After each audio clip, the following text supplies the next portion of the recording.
Assalamu alaikum warahmatullahi wabarakatuh. Good evening. Okay.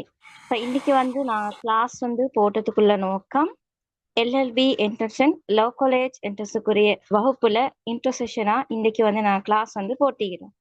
அந்த வகையில இந்த சட்டக்கல்லூரி நுழைவுத் தேர்வு எல்எல்பி நுழைவுத் தேர்வு இந்த அறிமுக வகுப்புல இணைஞ்சிக்கக்கூடிய அனைத்து மாணவர்களையும் ஏ டு இசட் சென்டர் ஷார்பாக வரவேற்கிறேன். உங்களோட வாழ்க்கையில நீங்க ஒரு முக்கியமான இலக்கை நோக்கித்தான் நீங்க இன்றிலிருந்து ஒரு புதிய பயணத்தை தொடங்குறீங்க. இப்ப இந்த பயணம் உங்களோட இந்த எதிர்காலத்தை மாற்றக்கூடிய ஒரு பெரிய வாய்ப்பு. இப்ப சட்டம்னு சொன்னா ஒரு சாதாரண ஒரு பாடம் அல்ல. இப்ப அது சமூகத்துல நீதி நிலைநாட்டக்கூடிய ஒரு சக்தி. அப்ப அந்த இதை நீங்கள் பெற போறீங்க எல்லாரும் என்பதால அதை நினைச்சும் ஒரு மகிழ்ச்சி. அப்ப அதுக்காக வேண்டிதான் இவ்வளவு பேரும் இந்த கிளாஸ்லயும் நீங்க ஜாயின் பண்ணிக்குது. ஓகே.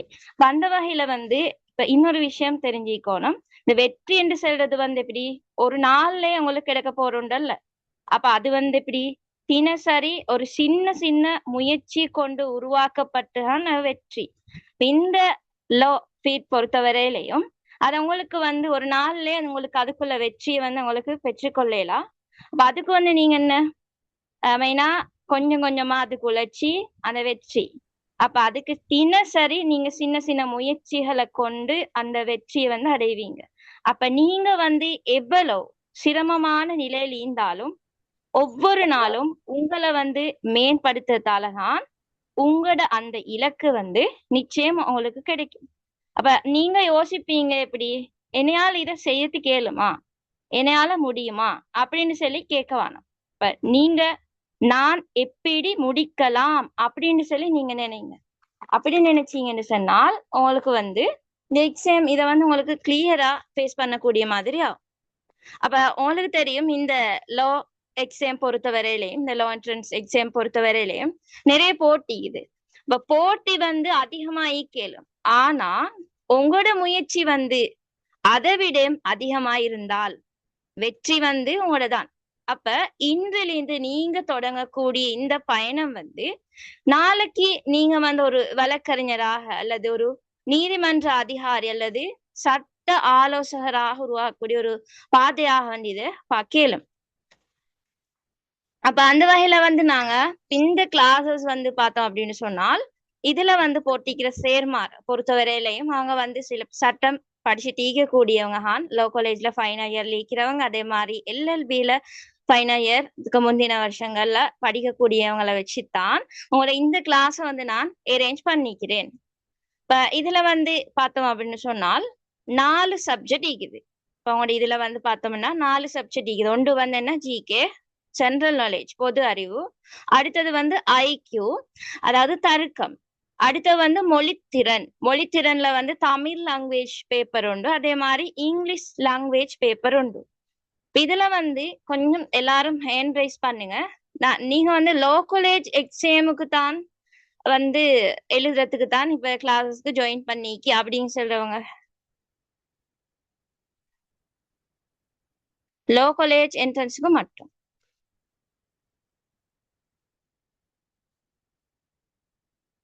S, okay.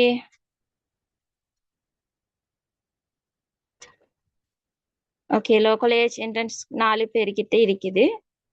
கொஞ்சம் கவரேஜ் பிரச்சனையனும் மெசேஜ் போடுவீங்க சில பேரு. சரி, நான் இதை பார்ப்போம்.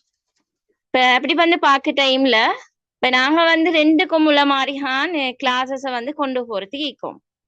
இப்ப எப்படின்னு சொன்னால் இந்த ரெண்டும் ஒரு மாதிரி சப்ஜெக்டா அப்படின்னு கேட்க நிறைய பேரும். அதாவது எல்எல்பி அண்ட் லோ காலேஜ் ரெண்டுக்கும் இருக்கிற சப்ஜெக்ட்ஸ் உண்டான்னு சொல்லி பொதுவா நாலு சப்ஜெக்ட் தான் அது எல்லாத்துக்கும் ஈக்கும். ஆனா அந்த டைம்ல சின்ன ஒரு டிஃபரெண்ட் ஈக்கும். அடுத்தது ஜிகே பேப்பர்ல ஸ்ட்ரக்சர் கொஞ்சம் வேற மாதிரி இருக்கும். அடுத்ததா ஐக்யூ பேப்பர்ல லோ காலேஜ்ல கொஞ்சம் ஹார்டா இருக்கும் ஐக்யூ கொஸ்டின்ஸ். அதே மாதிரி எல்எல்பில கொஞ்சம் மெட் சம்பந்தமான கொஸ்டின்ஸ் கூடயா வரும். இங்கல தர்க்க ரீதியா வார வீதம் குறைஞ்சி இங்க இப்படியானது லோ காலேஜுக்கு கொஞ்சம் கூடையா அந்த யோசிச்சு அந்த மாதிரி செய்யறது கூடையா வரும். இப்ப நாங்க வந்து இப்ப எல்எல்பி படிக்கக்கூடியவங்களும் எல்எல்பி எக்ஸாம் செய்ய ஈக்கக்கூடியவங்களும் நீங்க வந்து இப்ப லோ காலேஜ் இதுக்குரிய கிளாஸஸுக்கு நீங்க ஜாயின் பண்ணி அப்படி படிச்சீங்கன்னா இது கொஞ்சம் ஹார்டானது தானே. உங்களுக்கு இதை பிடிச்சு அதுலயும் அந்த விஷயங்களையும் படிச்சுட்டு போயிடும். அடுத்தது வந்து தனியா ஒரு கிளாஸ் வந்து நெக்ஸ்ட் டியூஸ்டே வந்து சார் வந்து ஐக்யூ எப்படி படிக்கிற அதுல என்ன நினைக்குது அப்படின்னு சொல்லி ஒரு ஃபர்ஸ்ட் கிளாஸா ஒரு இன்ட்ரடியூஸ் கிளாஸ் ஒன்று வைப்பாரு ஐக்யூக்கு வந்து போட்டி. இது வந்து பொதுவா எல்லாருக்கும் தெரியுமாக்கும் சிந்து முஃபாசே. அவர் தான் வந்து ஐக்யூ சப்ஜெக்ட் வந்து செய்வாரு. பொதுவா அவங்களோட கிளாஸஸ் வந்து ஐக்யூக்குள்ள கிளாஸஸ் வந்து டியூஸ்டே அல்லது தேர்ஸ்டே நைட் வந்து 7 மணிலேருந்து 8 மணி ஒரு நாளை 2 ஹவர்ஸ் கிளாஸஸ் வந்து உங்களுக்கு நடக்கும். அதுல வந்து கட்டாயம் ஐக்யூ பாடம் தான், ஏனைய பாடங்கள் தான். நீங்க ரெக்கார்ட் பார்க்க வந்து யாரும் இருக்க வேணும். கிளாஸ் டைம்ல வந்து ஜாயின் ஆகி அதை படிங்க. அப்பதான் உங்களுக்கு வந்து என்ன டவுட் வந்தாலும் உங்களுக்கு கேட்டு கிளியர் பண்ணிக்கொள்ளையிலும். என்ன டவுட் இருந்தாலும் ஒவ்வொருத்தரும் கேட்டு கிளியர் பண்ணிக்கொள்ளையிலும். ஓகே, அப்ப அது ஒரு பாடம். அதுக்குள்ள இன்ட்ரோ செஷன் வந்து உங்களுக்கு டியூஸ்டே செஞ்சுட்டு கிளாஸஸ் வந்து ஸ்டார்ட் பண்ணுவாரு சார். அப்ப இன்றைக்கு கொஞ்சம் ஜாயின் பண்ணிக்கொள்ளலாம் போனேன். சரி, ஓகே. அடுத்ததா வந்துள்ள பாடம் தான் வந்து இது, அதாவது ஜிகே பாடம். ஜிகே பாடத்தை பொறுத்தவரையிலையும் ஜென்ரல் நாலேஜ் இது வந்து எல்எல்பி என்ட்ரன்ஸுக்கு வந்து எப்படி வரும் மனுஷனால், அதாவது 40 கொஸ்டின்ஸ் தான் வரும். அதுல வந்து 20 கொஸ்டின்ஸ் வந்து எழுதுறதுக்கு மாதிரியும் அடுத்ததா வந்து எம்சிக்யூவாவும் வரும். அதே போல ஆனா லோக்கலேஜ் என்ட்ரன்ஸுக்கு வந்து 50 ஜிகே கொஸ்டின்ஸ் வரும். எல்லாம் எம்சிக்யூ ஃபார்மட்ல தான் வரும். அதெல்லாம் கொஞ்சம் கிளியர் பண்ணுவாங்க அந்த சேர்மார் வந்து இப்ப கிளாஸ்ல இதுல ஜாயின் பண்ணிக்கு நான் அவங்களுக்கு வந்து பேச டைம் கொடுக்க டைம்ல அந்த ஜென்ரல் நாலேஜ் பத்தின இதை வந்து சார் வந்து கிளியர் பண்ணுவாரு. ஓகே, அப்ப அந்த வகையில வந்து ஜிகே பாடத்துக்கு வந்து 2 சேர்மார் போட்டிக்கிறேன். ஜிகே பாடத்துக்கு வந்து கரண்ட் அஃபேர்ஸ் சம்பந்தமானதுக்கு வந்து ஒரு சார் வந்து சொல்லி தருவாரு, ஜார்ஜ் ஸ்மைல் சார். அடுத்ததா வந்து அடுத்த இந்த லோ சம்பந்தமான விடயங்கள், அதோட ஹிஸ்டரி, ஸ்ரீலங்கன் ஹிஸ்டரி, இந்த சாப்டர்ஸ் எல்லாம் வந்து கிளியர் பண்ணுவாரு இஃப்திகான் சார். அப்ப அதுல வந்து அவங்களுக்கு 2 days ஜிகே செஷன் நடக்கும். அப்படின்னு சொன்னா சண்டே வந்து கரண்ட் அஃபேர்ஸ், மண்டே வந்து இப்படியான இந்த லோ சம்பந்தமான பகுதிகளும் வந்து உங்களுக்கு ஸ்டடி பண்ணி தருவோம். ஓகே, அப்ப அந்த கிளாஸ்லயும் எல்லாரும் கிளாஸ் டைம்ல வந்து ஜாயின் பண்ண பாருங்க. ஏன்னா டைம் டேபிள் வந்து இன்ஷால்லா மாத்தப்படாது, அதுக்குள்ள மாதிரிதான் கிளாஸஸ் வந்து போகும். சோ சரியா எல்லாரும் ஜாயின் ஆகி படிங்க. அடுத்ததா வந்து உள்ள பாடம் தான் வந்து அவங்களோட இங்கிலீஷ் லாங்குவேஜ் பாடம். அப்ப அந்த பாடத்துக்கு வந்து யாருன்னு சொன்னால் பாதிக் சார் தான் வந்து இங்கிலீஷ் லாங்குவேஜ் பாடம் வந்து செஞ்சுட்டு போவாரு. உங்களுக்கு என்ன டவுட்டா இருந்தாலும் கொஞ்சம் கிளாஸ் டைம்லயே கேட்டு அப்படி கிளியர் பண்ணிக்கோங்க. ஸோ அதால கிளாஸ் டைம்ல வந்து எல்லாரும் ஜாயின் ஆகி படிங்க. அடுத்ததா வந்து இங்கிலீஷ் கிளாஸ் டைம் வந்து உங்களுக்கு இங்கிலீஷ் கிளாஸ் வந்து சாட்டர்டே தான் வந்து உங்களோட இங்கிலீஷ் கிளாஸ் வந்து நடக்கும். அப்ப அந்த டைமுக்கு வந்து எல்லாரும் ஜாயின் ஆகி படிச்சுக்கோங்க. அடுத்ததா வந்துள்ள பாடம் தான் தமிழ் லாங்குவேஜ் பாடத்தை பொறுத்தவரையிலையும் அதுல வந்து மெயினா இலக்கண யூனிட்ஸ் ஒண்டிக்குது. அதே போல அங்கே வந்து மெயினா கிரகித்தல் அந்த செஷன்ல இருக்குது. அப்ப இப்படி பாக்குற டைம்ல கொஞ்சம் இலக்கண சாப்டர்ஸ் வந்து சம்பந்தமான பகுதிகளை வந்து கொஞ்சம் நான் கிளியர் பண்ணுவேன். அடுத்த பகுதி வந்து ஆதார் சார் வந்து கிளியர் பண்ணுவாரு. இப்படித்தான் தமிழ் பாடம் நடக்கும். தமிழ் சப்ஜெக்ட் வந்து உங்களுக்கு ஃப்ரைடே கிளாஸ் போட்டிக்கிறோம். ஓகே, அடுத்தது வந்து உள்ளதான் இப்ப உங்களுக்கு இப்ப நான் பேசுறதுக்கு ஒரு டைம் கொடுக்கேன். யாரு இஃப்திகான் சார் வந்து கொஞ்சம் அவங்களோட கருத்துக்களை இந்த ஜிகே பாடம் எப்படி போகும், அதுல வந்து எப்படி படிக்கணும், கொஞ்சம் அந்த LLB entrance and low college entrance கொஞ்சம் அதோட டிஃபரெண்ட்டையும் கொஞ்சம் கிளியர் பண்ணுங்க.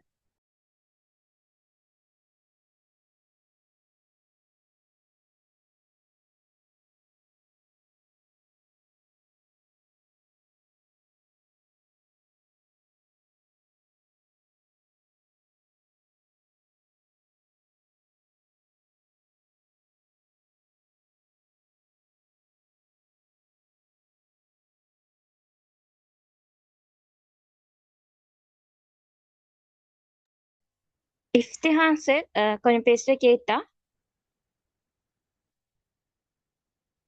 Yes, yes.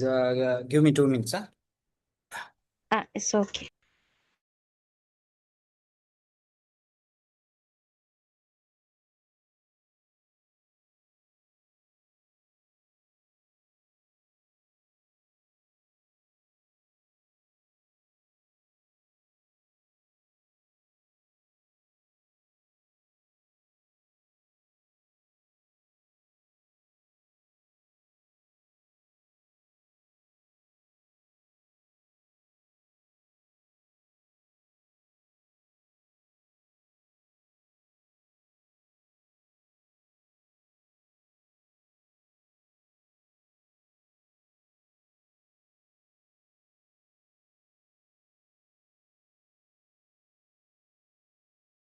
அடுத்தது வந்து ஸ்டூடெண்ட்ஸ் அவங்களோட சந்தேகங்கள், டவுட்ஸ் இருந்தா கொஞ்சம் உங்களுக்கு செட்லையும் போடையில நான் அதுக்குள்ள ரெஸ்பான்ஸ் தருவேன். இல்லாத உங்களுக்கு மைக் வந்து அட்மிட் பண்ணியும் உங்களோட doubt கேட்டுக்கொள்ளையிலும்.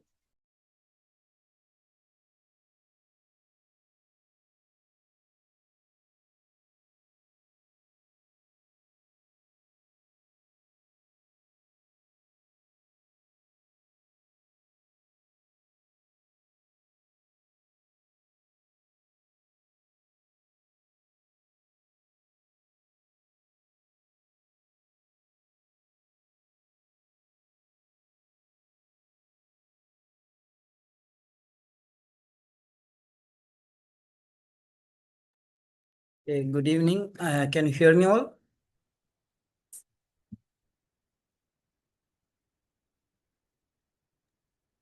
I'm Yes. based at Hello, audible?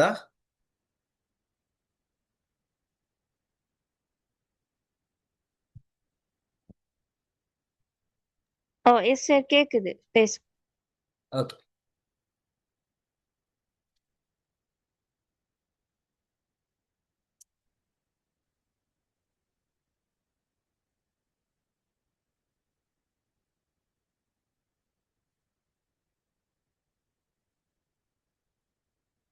Okay. This is Iftikan from Sri Lanka Law College, final year. Okay, hope you all doing well. First of all, my best wishes for you all for choosing law profession. எல்லாருக்கும் தெரியும் இந்த profession பற்றி ஒரு introduction தர தேவையில்லை. One of the noble profession in the world. ஒரு பேஷனட்டாக எல்லாரும் ஜாயின் ஆகிருப்பீங்க லாயர் ஆகணும்னு சொல்லி. இல்லை நிறைய பேர் இருக்கும் ஏ லெவல் முடிச்சுட்டு லோ காலேஜ் பற்றி ஒரு ஐடியா இல்லாமல் இருப்பீங்க. ஓப்பன் யூனிவர்சிட்டி பற்றி ஐடியாவும் இல்லாமல் இருப்பீங்க. ஒரு சிலருக்கு தெரிஞ்சிருக்கும் என்ன மாதிரி எக்ஸாம் நடக்குது, எந்த மாதிரி செலெக்ஷன் நடக்குது அப்படின்ற மாதிரி தகவல்கள் உங்களுக்கு தெரிஞ்சிருக்கும். பெரும்பான்மையானது தெரியாமல் இருக்கின்றதுனால நான் ஒரு பேசிக் இன்ட்ரோன்னு சொல்கிறேன். இப்போ இலங்கையில் பார்த்தீங்கன்னு சொன்னால் லோயராகணும்னு சொன்னால் அவங்களுக்கு ஒரு மெயினாக 3 வேல நீங்கள் லோயராக ஆகலாம். அதாவது அட்டோர்னியட் லோ ஆகலாம். ஒரு கோர்ட்டில் ப்ராக்டிஸ் பண்ணணும்னு சொன்னால் ஒன்று மெயினாக வந்து நமக்கு தெரியும் வந்து ஏ லெவலில் நம்ம நல்லா படித்து பாஸ் ஆகி நல்ல செட் ஸ்கோர் மூலமாக ஒரு ஸ்டேட் யூனிவர்சிட்டிக்கு போகிறதன் மூலமாக அதில் ஸ்டேட் யூனிவர்சிட்டியில் நமக்கு தெரியும் Colombo university, Jaffna university and Peradeniya university. இந்த 3 யூனிவர்சிட்டியும் தான் எல்எல்பி வந்து ஒரு கோர்ஸாக கொடுக்குறாங்கல்ல. சட்ட மாணிக்கட்கே வந்து ஒரு கோர்ஸாக கொடுக்குறாங்க. அப்போ அங்கே போய் நம்ம அந்த ஃபெக்கல்ட்டி மூலமாக டிரெக்டாக வந்து ஒரு எல்எல்பி டிகிரி எடுத்துக்கொண்டு அதுக்கப்புறம் ஸ்ரீலங்கா லா காலேஜில் ஃபைனல் இயர் ரெஜிஸ்டர் பண்ணி ஃபைனல் இயர் எக்ஸாம் எழுதி பார் எக்ஸாம்னு சொல்லுவாங்க, அதை எழுதி பாஸ் ஆகிறதன் மூலமாக நீங்கள் கோர்ட் ப்ராக்டிஸ் போகலாம். அது ஒரு வே. அது டிரெக்டா நம்ம லெவல் முடிச்சு போறது வந்து டிரெக்டா ஜெட் ஸ்கோர் மூலமாக யூனிவர்சிட்டி 3 யூனிவர்சிட்டியில எல்எல்பி இருக்கு வந்து அந்த எல்எல்பி கோர்ஸுக்கு டிரெக்டா செலக்ட் ஆகி போனோம்னு சொன்னா நல்ல ஜெட் ஸ்கோர் எடுத்தோம்னு சொன்னா போகலாம். எந்த ஸ்ட்ரீம் படிச்சிருந்தாலும் நம்ம போயிடும்ல. அதுக்கு இப்போ ஆர்ட்ஸ் தான் படிக்கணும், காமர்ஸ் தான் படிக்கணும் அப்படி இல்லை. வந்து எந்த ஸ்ட்ரீம்ல இருந்தாலும் உங்களுக்கு நல்ல ஜெட் ஸ்கோர் இருந்துச்சுன்னு சொன்னா நாங்க அப்ளை பண்ணி அதுக்கு கிடைச்சிங்கன்னா அந்த கோர்ஸ்ல போய் லிமிடெட் ஸ்டூடெண்ட்ஸ் எடுப்பாங்க. அதன் மூலமாக நம்ம எல்எல்பி கோர்ஸ் வந்து 4 இயருக்கு வந்து அந்த கற்கை நிதிக்கு அதை பூர்த்தி செஞ்சீங்கன்னு சொன்னால் அதுக்கப்புறம் ஃபைனல் இயருக்கு லோ காலேஜில் ரெஜிஸ்டர் பண்ணி ஒரு சட்டக்கல்லூரி மாணவனாக பதிவு செய்யணும் இறுதியாக வந்து. அதுக்கு பிறகு நீங்கள் பார் எக்ஸாம் எழுதி பாஸ் ஆகினீங்கன்னு சொன்னால் அட்டோர்னியட் லோவும் உங்களுக்கு கிடைக்கும், எல்எல்பி ப்ளஸ் அட்டோர்னியட் லோ. ஸோ உங்களுக்கு வந்து 2 குவாலிஃபிகேஷன் கிடைக்கும் அது மூலமாக. இரண்டாவது வே என்னன்னு சொன்னால் ஓப்பன் யூனிவர்சிட்டி. இன்னொரு வே வந்து திறந்த பல்கலைக்கழகம். திறந்த பல்கலைக்கழகம் ஒன் ஆஃப் த ஸ்டேட் யூனிவர்சிட்டில நமக்கு தெரியும் வந்து அதுவும் வந்து ஒரு கவர்மெண்டல் யூனிவர்சிட்டி. அது வந்து இப்போ எப்படின்னு சொன்னால் இப்போ ஸ்டேட் யூனிவர்சிட்டி கிடைக்காதவங்க அடுத்தது ஏஜ் ஆயினவங்க ஒரு வயசுக்கு அப்புறம் அவங்களால பிசிக்கலாக போய் வந்து இருந்து படிக்க முடியாது, அந்த சூழ்நிலைகளுக்காக வந்து ஓப்பன் யூனிவர்சிட்டி இருக்குல்ல. அப்போ அந்த ஓப்பன் யூனிவர்சிட்டியில் நம்ம அதில் ஒவ்வொரு வருஷமும் கோர்ஸ் எக்கச்சக்கமான கோர்சஸ் இருக்கு. அதில் ஃபேக்கல்ட்டி நான் நினைக்கிறேன் 6 ஃபேக்கல்ட்டி கிட்ட இருக்கு ஓப்பன் யூனிவர்சிட்டியில். அதில் நம்ம விரும்பிய கோர்ஸை செலக்ட் பண்ணி அதில் டிகிரி நிறைய பேர் செய்வோம். நிறைய டிகிரி வந்து என்ட்ரன்ஸ் எக்ஸாம் இல்லாமல் இருக்கும். ஆனால் ஒரு சில டிகிரிக்கு இப்போ இம்பார்ட்டண்டாக வந்து இந்த எல்எல்பி டிகிரிக்கெல்லாம் வந்து ஒவ்வொரு வருடமும் வந்து ஓப்பன் யூனிவர்சிட்டியில் கால் பண்ணுறாங்க, ஒரு என்ட்ரன்ஸ் எக்ஸாம் நடக்கும். இந்த என்ட்ரன்ஸ் எக்ஸாமில் நீங்கள் பாஸ் பண்ணினீங்கன்னு சொன்னால் அதன் மூலமாக நீங்க அங்கவும் அந்த 4 இயர்ஸுக்காக வந்து இப்போ ஸ்டேட் யூனிவர்சிட்டி நான் 3 சொன்னேன்னு சொல்லுங்கல்ல, sorry Peradeniya university and Colombo university, Jaffna university, இந்த 3 யூனிவர்சிட்டியில தான் இலங்கையில வந்து எல்எல்பி டிகிரி கொடுக்குறாங்க. அதே போல ஓப்பன் யூனிவர்சிட்டிக்கு நம்ம போறதுக்காக வந்து என்ட்ரன்ஸ் எக்ஸாம் எழுதணும். அப்போ அதன் மூலமாக ஒரு என்ட்ரன்ஸ் எக்ஸாம் நடக்கும் ஒவ்வொரு இயர்லையும் வந்து நான் நினைக்கிறேன் கோல் பண்ணுவாங்க. இயர் எண்டில் மாதிரி பிப்ரவரி அந்த டைம்ல உங்களுக்கு எக்ஸாம் நடக்கிறதுல, பிப்ரவரி மார்ச் அந்த டைம்ல எக்ஸாம் நடக்கும். ஸோ அதை நீங்கள் எழுதி பாஸ் ஆகிறது மூலமாகவும் நீங்கள் ஓப்பன் யூனிவர்சிட்டியில் என்ரோல் ஆகி அந்த அகடமிக்கல் கோர்ஸை வந்து 4 இயர்ஸுக்கு கம்ப்ளீட் பண்ணிட்டு திரும்பவும் நீங்கள் 4 இயர்ஸ் கோர்ஸ் முடிஞ்சதுக்கு அப்புறம் ஸ்ரீலங்கா லா காலேஜில் வந்து ஃபைனல் இயரில் வந்து ரெஜிஸ்டர் பண்ணி ஃபைனல் இயர் எக்ஸாம் அதாவது பார் எக்ஸாம் எழுதி பாஸ் ஆகினீங்கன்னு சொன்னால் நீங்கள் அட்டோர்னியட் லோவும் எடுத்து நீங்கள் ஒரு ப்ராக்டிஸ் பண்ணக்கூடிய லாயரா ஆக முடியும். அப்படி இல்லைன்னு சொன்னாலும் நீங்கள் இந்த ஸ்டேட் யூனிவர்சிட்டி ஓப்பன் யூனிவர்சிட்டி வழியாக நீங்கள் சென்று டிகிரி எடுத்து எல்எல்பி எடுத்து நீங்கள் லா காலேஜில் ரெஜிஸ்டர் பண்ணி அட்டோர்னியட் லோ எடுக்கலைன்னாலும் நீங்கள் அந்த டிகிரியை வச்சு எல்எல்பி டிகிரியை வச்சு அந்த எல்எல்பி டிகிரிக்கான ஒர்க்குகள் எடுத்துக்கொள்ள இயலும். ஆனால் கோர்ட்டில் ப்ராக்டிஸ் பண்ண முடியாது. கோர்ட்டில் ப்ராக்டிஸ் பண்ணுறேன்டா நீங்கள் எந்த இன்ஸ்டிடியூஷனில் நீங்கள் படித்தாலும் நீங்கள் வந்து ஃபைனல் இயர் எக்ஸாம் வந்து அதாவது கம்ப்ளீட் பண்ணணும் வந்து லோ காலேஜில் வந்து பார் எக்ஸாம் எழுதி பாஸ் ஆகினீங்கன்னா தான் உங்களால் வந்து கோர்ட் ப்ராக்டிஸ் போயிடும். இந்த 2 வே இருக்கு. அதாவது யூனிவர்சிட்டிஸ் வழியாக வந்து இலங்கையில் இருக்கிற ஒரு ஸ்டேட் யூனிவர்சிட்டி வழியாக இந்த 2 வே இருக்கு. அடுத்தது வந்து இந்த பிரைவேட் இன்ஸ்டிடியூஷன் வழியாகவும் இன்னொன்று இருக்கு. நான் லோ காலேஜுக்கு லாஸ்ட்ல வரேன், அதுக்கு முதல் நான் இருக்கிற மற்ற வேஸ்ல சொல்லி கொடுக்குறோம் வந்து இப்போ நம்ம சொன்ன யூனிவர்சிட்டிக்கு ஒன்று ஸ்டேட் யூனிவர்சிட்டி சொன்னோம், அதில் 3 யூனிவர்சிட்டி சொன்னோம். அடுத்தது வந்து ஓப்பன் யூனிவர்சிட்டி சொன்னோம். இது தாண்டி இப்போ ரீசெண்டாக தான் தெரியும் நம்மளுக்கு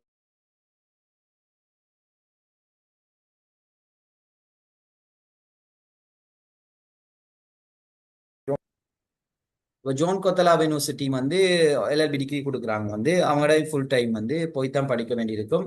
ஸோ அது ஒரு சிஸ்டம் மாதிரிக்கு வந்து அடுத்தது வந்து நமக்கு ப்ரைவேட் இன்ஸ்டிடியூஷன் வழியாகவும் நம்ம போய் என்ன செய்யலாம். இப்போ நிறைய ப்ரைவேட் இன்ஸ்டிடியூஷன் இப்போ அதுக்கு பிகாஸ் இசாஃப்ட் அடுத்தது ஐடிஎம் எபிட் இப்படியான இன்ஸ்டிடியூஷன்களும் வந்து என்ன செய்யுதுன்னு சொன்னால் எல்எல்பி டிகிரி கொடுக்குறாங்க வந்து இவங்க அந்த ஃபாரின் யூனிவர்சிட்டிஸோட வந்து யூகே அந்த மாதிரி அமெரிக்கன் யூனிவர்சிட்டிஸோட லிங்க் ஆகி அவங்க ஃபாரின் டிகிரி கொடுக்குறாங்க, எல்எல்பி ஹான்ஸ் கொடுக்குறாங்க வந்து அவங்க ஃபாரின் இன்டர்நேஷனல் யூனிவர்சிட்டிஸோட கனெக்ட் ஆகி வந்து இப்போ அந்த டிகிரி முடிச்சா வந்து என்ன செய்யணும்னு சொன்னால் ப்ரைவேட்டாக செய்கிற டிகிரி வந்து அது வந்து 1.5 மில்லியன்லேருந்து 2 மில்லியனுக்குள்ள உங்களுக்கு கோஸ்ட் ஆகும். அது ஒரு 15 லட்சத்துலேருந்து 20 லட்சம் வரைக்கும் உங்களுக்கு அந்த ப்ரைவேட்டில் கிடைக்கிற டிகிரிஸ் வந்து கோஸ்ட் ஆகும். அது நீங்கள் அதன் மூலமாகவும் நீங்கள் டிகிரியை கம்ப்ளீட் பண்ணலாம்.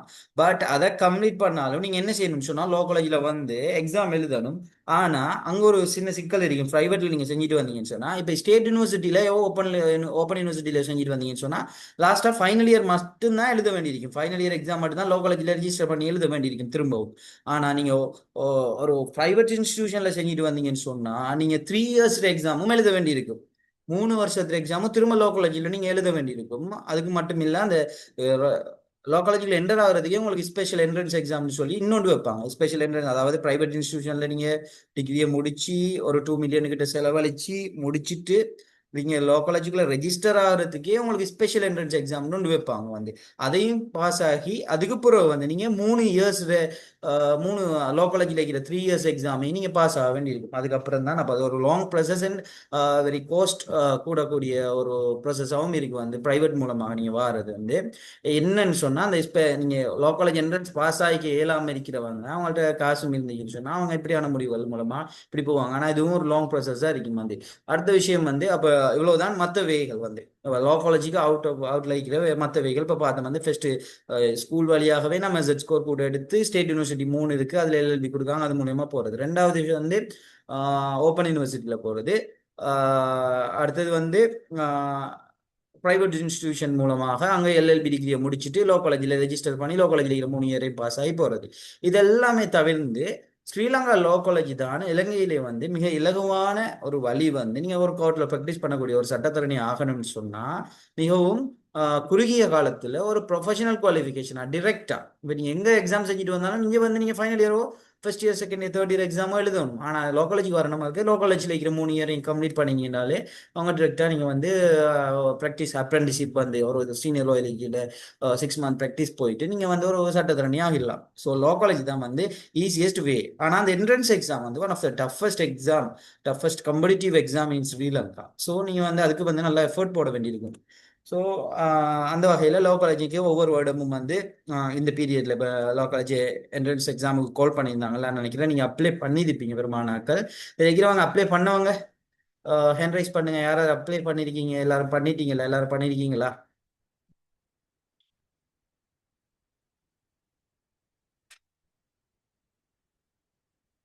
ஓகே, மோஸ்ட்லி பண்ணியிருக்கீங்க. லோ காலேஜ் என்ட்ரன்ஸ் எக்ஸாம் சொன்னா நான் அகாடமிக் கலண்டர் பார்க்கல நினைக்கிறேன். ஜூலைல எக்ஸாம் நடக்குன்னு போட்டிருக்காங்க.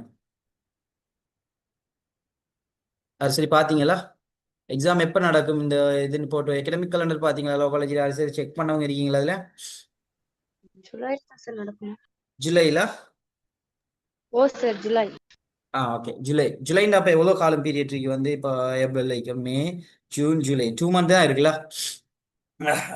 அப்ப இந்த பீரியட்ல நடக்குது. அப்ப ஒரு இவ்வளோ கொஞ்சம் குறுகிய காலம் தான் இருக்கு. ஒவ்வொரு வருடமும் இந்த பீரியட்ல எக்ஸாம் கால் பண்ணி எக்ஸாம் நடக்கும் வந்து என்ட்ரன்ஸ் எக்ஸாம். அதுல பாஸ் ஆயிடுவாங்க. அடுத்த இயருக்கு வந்து ஜனவரியிலேயே வந்து உங்களுக்கு இன்டேக் எடுத்துருவாங்க. அதுல இருந்து உங்களுக்கு first year second year third year வந்து ப்ராப்பரா வந்து அகடமிக் கலண்டர்ல என்ன டேட் போடுறாங்களோ அதே டேட்ல வந்து எல்லாமே சரியா நடக்கும் வந்து. ஏன்னு சொன்னா இது ஒரு கவர்மெண்ட் எல்லாம் வந்து டிரெக்ட் இன்ஸ்டியூஷன் கவர்மெண்ட் இன்ஸ்டியூஷனா இயங்குறது இல்லை. இது வந்து ஒரு incorporated council of legal education ஸ்ரீலங்கான்னு சொல்ற ஒரு ஆஹ் கூட்டிணைக்கப்பட்ட ஒரு சொசைட்டி மூலமாக தான் இது இயங்குது வந்து. சிஜே இலங்கட ஸ்ரீலங்கா சீஃப் ஜஸ்டிஸ் பிரதம நீதியரசருக்கு கீழால வந்து அப்ப இவங்க ஃபண்ட் எல்லாமே வந்து இவங்கள்ட்ட தண்ணி தலைக்கிறதால இப்ப யூனிவர்சிட்டி ஸ்ட்ரைக்ஸ் மற்ற காலேஜ் ஸ்ட்ரைக்ஸ் இந்த ஸ்டாஃப் ஸ்ட்ரைக்ஸ் போலாம் இங்க இந்த ஸ்ட்ரைக்ஸ் அது இதெல்லாம் நடக்காது வந்து. உங்களுக்கு ப்ராப்பரா என்ன நாட்டில் என்ன நடந்தாலும் உங்களுக்கு டைமுக்கு வந்து உங்களோட கோர்ஸ் வந்து கம்ப்ளீட் ஆகும் வந்து. அந்த மாதிரியான ஒரு சூழல் வந்து லோ காலேஜில் இருக்கு. அது மட்டும் இல்லாமல் லோ காலேஜில் படிக்கிறதுல இருக்கிற நிறைய பெனிஃபிட்ஸ் இருக்கு வந்து. அந்த என்வாயன்மெண்ட் எல்லாம் யார் சரி லோ காலேஜுக்கு போயிருக்கீங்களா? அதில் இருக்கிறார்கள் எக்ஸாம் எழுதாதாக்கள் லோ காலேஜ் சும்மா அந்த ஏரியாவுக்கு போயிருக்கீங்களா? ஒருத்தருமே போயில்லையா? ஓகே. லோ காலேஜ் என்வாயன்மெண்ட் வந்து எப்படின்னு சொன்னா ஃபுல் அண்ட் ஃபுல்லி வந்து ஒரு இல்லைங்கட இம்பார்ட்டன்ட் லீகல் பில்டிங் லீகல் அதாவது இல்லைங்கட ஒரு நீதித்துறையே வந்து எங்க இருக்குன்னு கேட்டீங்கன்னா அந்த கல்ஃப் ஸ்ட்ரோக்ல தான் இருக்குல்ல, அந்த வீதியில தான் இருக்கு. இடத்துல தான் மெயினா நடுவுல சென்டர்ல சுப்ரீம் கோர்ட்டுக்கு சரியாக வந்து முன்னுக்கு இல்ல இன்ஃப்ரண்ட்லேயே வந்து லோ காலேஜ் அமைஞ்சிருக்கு. சுப்ரீம் கோர்ட் எதுக்கு? சுப்ரீம் கோர்ட் சைட்ல வந்து ரைட் சைட்ல கமர்ஷியல் ஹை கோர்ட், லெஃப்ட் சைடில் மேஜிஸ்ட்ரேட் கோர்ட் கொலம்பு, அடுத்தது முன்னுக்கு சுப்ரீம் கோர்ட்டுக்கு பக்கத்தில் ஹை கோர்ட், அதோட சேர்த்து கோர்ட் ஆஃப் அப்பீல், இப்படி எல்லா நீதிமன்றங்கள். அடுத்தது லீகல் எய்ட் கமிஷன் வேணுமா, மினிஸ்ட்ரி ஆஃப் ஜஸ்டிஸ் வேணுமா, அட்டோர்னி ஜெனரல் வேணுமா, எல்லா பில்டிங்ஸும் அவடத்துல இருக்கு. அந்த ப்ரொஃபஷனலி வந்து நமக்கு அந்த மென்டலி அந்த லோ காலேஜில் படிக்கிறதுக்கு உண்டான ஒரு ப்ராப்பர் என்வாயன்மெண்டல் வந்து அந்த அதில் உங்களுக்கு அமையும் வந்து. ஸோ அதுவும் ஒரு பெஸ்ட்டான உங்களுக்கு ஃபீலை கொடுக்கும் வந்து. படிக்கும் போதே உங்களுக்கு ஒரு இன்னும் ஸ்டாண்டர்டாக வந்து உங்களுக்கு ஒரு சட்டத்தரணியாக வாரத்துக்கும் நிறைய கொண்டக்ட்ஸ் எடுத்துக்கொள்றதுக்கும் ஃபுல்லாக லோயஸ்ட் சேம்பர்ஸ் கோர்ட்ஸ் அந்த சூழல்லையே நம்ம ஃப்ரீ டைம் கிடைச்சா கூட நம்ம என்ன கோர்ட்ஸ் எல்லாம் போய் பார்ப்போம், கேசஸ் நடக்கும். அப்போ நமக்கு அந்த மென்டலி ஒரு நல்ல ஒரு கட்ஸான ஒரு கான்ஃபிடென்டான ஒரு லாயர் ஆகிறதுக்கு ஒரு மிச்சம் அது பங்களிப்பு செலுத்தும் வந்து. ஸோ இதுதான் வந்து உங்களோட வே வந்து. இப்போ நான் டிரெக்டாக உங்களுக்கு இந்த வே வந்து என்னென்ன இருக்கு, எப்படி எப்படி லோயர் ஆகலாம்னு சொன்னேன். இப்போ நான் டிரெக்டாக சப்ஜெக்ட்டுக்கு வரேன். நான் வந்து உங்களுக்கு செய்ய போகிற சப்ஜெக்ட் வந்து ஜென்ரல் நாலேஜ். இப்போ உங்களுக்கு தெரியும் 4 பாடங்கள் நீங்கள் செய்ய வேண்டியிருக்கும். General knowledge, IQ and Tamil and English வந்து. அதுலேயும் வந்து உங்களுக்கு மெரிட் வந்து பார்க்காங்க. எதுக்கு? ஜென்ரல் நாலேஜுக்கும் ஐக்யூக்கு தான் மெரிட் பார்க்காங்க. அப்போ இந்த 2 சப்ஜெக்ட் மிகவும் முக்கியமான சப்ஜெக்ட். இந்த மெரிட் பற்றி யாருக்கும் டவுட் இருந்தால் சொல்லுங்கள், நான் அதையும் சொல்கிறேன் ஷோர்ட்டா. மெரிட்டோட ஒரு விஷயம் பார்க்காங்க தான் ஜென்ரல் நாலேஜுக்கு ஐக்யூக்கு மட்டும். யாருக்கு சரி தெரியுமா? யாருக்கும் சொல்லணுமா? எல்லாருக்கும் தெரியுமா?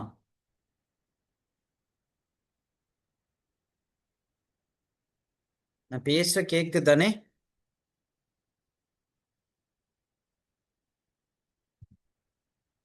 மிஸ்கா இருக்கீங்களா?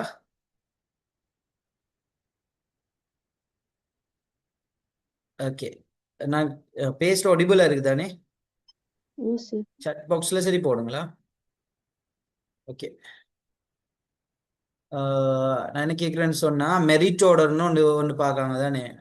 இப்போ உங்களை செலக்ட் பண்ணும்போது நீங்கள் என்ட்ரன்ஸ் எக்ஸாம் எழுதி நீங்கள் நல்ல ஸ்கோர் பண்ணது பிறகு இப்போ ஒரு கட் ஆஃப் மார்க் ஒன்று இருக்குது தானே? இந்த கட் ஆஃப் மார்க்கில் வந்து மெரிட் ஆர்டர் பார்க்காங்க தானே? இப்போ கட் ஆஃப் மார்க் இப்போ வந்தீங்கன்னா ஒரு வருஷம் எத்தனை வருது, எந்த ரேஞ்சில் வருது, லாஸ்ட்டாக என்ன கட் ஆஃப் மார்க் வந்துச்சு என்ன சொல்லி யாருக்கு சொல்ல தெரியுமா? வந்து ஞாபகம் இருக்கா? கட் ஆஃப் மார்க் லாஸ்ட்டாக எத்தனை வந்துச்சு? 100 114 17?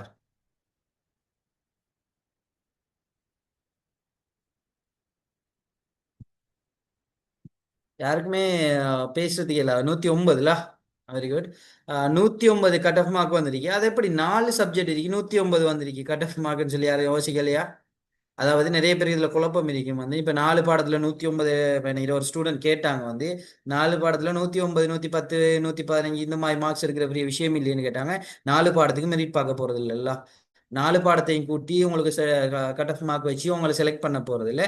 ஐக்யூக்கும் ஜிகேக்கும் தான் பார்ப்பாங்க வந்து. நீங்கள் வந்து இங்கிலீஷுக்கும் தமிழுக்கும் வந்து ஜஸ்ட் நீங்கள் பாஸ் ஆகணும், குவாலிஃபைட் ஆகணும் வந்து. அதாவது 40 மார்க்ஸ் நினைக்கிறேன், 40 மார்க்ஸ் நீங்கள் எடுத்தீங்கன்னு சொன்னால் ஜஸ்ட் அது அவ்வளோதான் உங்களுக்கு வந்து. இப்போ ஐக்யூ இந்த இங்கிலீஷ்லேயும் தமிழ்லையும் வந்து நீங்கள் 40 எடுத்தாலும் ஒன்று தான், நீங்கள் 80 எடுத்தாலும் ஒன்று தான், 90 எடுத்தாலும் தான், 100 எடுத்தாலும் நீங்கள் ஒன்று தான். உங்களுக்கு ஜஸ்ட் பாஸ் அங்கே வேணும் வந்து 40 எடுக்கணும். அதுக்காக நீங்கள் போர்டரில் பாஸ் ஆகணும், அந்த பாடத்தில் கவனம் இல்லாமல் இருக்கவோ கூடாது வந்து. ஏன்னா அது படங்கள் அந்த 40 தான் பார்க்கறதுக்காக அதையும் கொஞ்சம் ஹார்டாக தான் எடுப்பாங்க பேப்பர் வந்து. அப்போ அந்த பாடத்தில் வந்து நீங்கள் கொஞ்சம் கூட ஸ்கோர் பண்ணணும் வந்து. அதாவது 40 புள்ளிகளை தாண்டி நீங்கள் எடுக்கணும். அது அவ்வளோ எடுத்தீங்கன்னா போதும். உங்களை மொத்தமாக உங்களுக்கு மெரிட்டோட பார்த்து செலக்ட் பண்ணக்குள்ள அதை கூட்ட போகிறது இல்லை, நீங்கள் அதை பாஸ் ஆயிருக்கீங்களான்னு மட்டும் பார்ப்பாங்க வந்து. அடுத்த 2 பாடங்கள் இப்போ 109 கட் ஆஃப் மார்க்னு சொன்னால் அவங்களோட ஜிகே அண்ட் ஐக்யூ இது ரெண்டையும் கூட்டித்தான் உங்களோட கட் ஆஃப் மார்க்கில் வந்து என்ன செய்வாங்க வந்து செலக்ட் பண்ண போகிறாங்க வந்து. அப்போ நீங்கள் ஒரு 110 கட் ஆஃப் மார்க் வருதுன்னு சொன்னால் இப்போ 109 வைப்போமே, 1ல் 60 வந்து நீங்கள் ஜிகேல 60, ஐக்யூவில் 50 எடுத்தாலே போதும் உங்களுக்கு பாஸ் ஆகுறதுக்கு. 110 எடுத்துருவீங்கல்ல, 60 50 110 எடுத்துருவீங்க 109 கட் ஆஃப் மார்க்னு சொன்னா. That's all. இதுதான் மெரிட் கொடுக்கணும். ஆனா நீங்க இந்த ஐக்யூ ஜிகேல வந்து 60 50 எடுத்திருந்து நீங்க இப்படி கட் ஆஃப் மார்க்கை தாண்டினாலும் மற்ற 2 பாடங்கள்லையும் இப்போதான் அதுக்கு நீங்க கட் ஆஃப் மார்க் 120 வந்திருக்கின்றா நீங்க வந்து 150 புள்ளி எடுத்துட்டாலும் அல்லது 120 கட் ஆஃப் மார்க் நீங்க ஒரு 130 மார்க்ஸ் எடுத்துட்டீங்கன்னு வைங்க. ஆனா நீங்க இங்கிலீஷ்லயோ தமிழ்லயோ 35 38 அப்படி பாஸ் ஆகாத மார்க்ஸ் எடுத்தீங்கன்னு சொன்னா நீங்க கட் ஆஃப் மார்க்கை தாண்டியும் உங்களால என்ன செய்யலாம போகும் வந்து லோ காலேஜுக்கு போக முடியாம போகும். ஸோ நீங்க வந்து எல்லா பாடங்களையும் 40 புள்ளியே கடக்கணும். அப்படி கடந்தது மட்டும் இல்லாம நீங்க ஐக்யூஜிக்கு கூட்டி அது 2 சப்ஜெக்டையும் சேர்த்து நீங்க கட் ஆஃப் மார்க்கை மெயினான கட் ஆஃப் மார்க்கை நீங்க கடக்க வேண்டியிருக்கும். இதுதான் அந்த சிஸ்டம் வந்து. யாருக்காச்சும் நான் சொன்னது விளங்கலைன்னா கிளியர் இல்லைன்னா கேட்டுங்க, நான் திரும்ப ஒருக்கா ரிப்பீட் பண்ணி சொல்லுவேன்னா. ஸோ உங்களுக்கு ஐக்யூ ஜிகேன்னு சொல்கிற 2 சப்ஜெக்ட் மிக முக்கியமானது. இப்போ நான் ஜென்ரல் நாலேஜுக்குள்ளே வரேன். நான் மற்ற பாடங்களை வந்து மற்ற சப்ஜெக்ட் பண்ணுற டீச்சர்ஸ் வந்து உங்களுக்கு எக்ஸ்பிளைன் பண்ணுவாங்க. இப்போ ஜென்ரல் நாலேஜில் வந்து இப்போ லோ காலேஜுக்கு வந்து இப்போ ஓப்பன் யூனிவர்சிட்டிக்கு வந்து இந்த லீகல் ரீதியான கொஷின்ஸ் வந்து பெரும்பாலும் கேட்குறதில்ல வந்து. ஆனால் லோ காலேஜில் வந்து லீகல் ஏரியா வந்து லோ பேஸ்டான ஏரியா வந்து கேட்பாங்க வந்து. இது ஒரு வழக்கமாக இருக்கு வந்து. இப்போ உதாரணத்துக்கு அப்ப சில ஆக்டுகள் சில சட்டங்கள் கொண்டு வரப்பட்டது வந்து சில பெயர்களை தந்து அந்த லீகல் டேர்ம்களை தந்து அதுக்கான டிஃபினேஷன் இப்படியான சில கொஷன்கள் வரும். அடுத்தது கான்ஸ்டிடியூஷன்ல முக்கியமா வரும் வந்து இலங்கட அரசியல் அமைப்பு வந்து இப்போ நீங்க பொலிட்டிக்கல் சயின்ஸ் இப்படியான பாடங்கள் எடுத்தா உங்களுக்கு அரசியல் அமைப்பு பத்தி ஒரு கிளாரிட்டி இருக்கும். அப்படி இல்லாதவங்களுக்கு வந்து படிப்பிக்க வேண்டி இருக்குல்ல.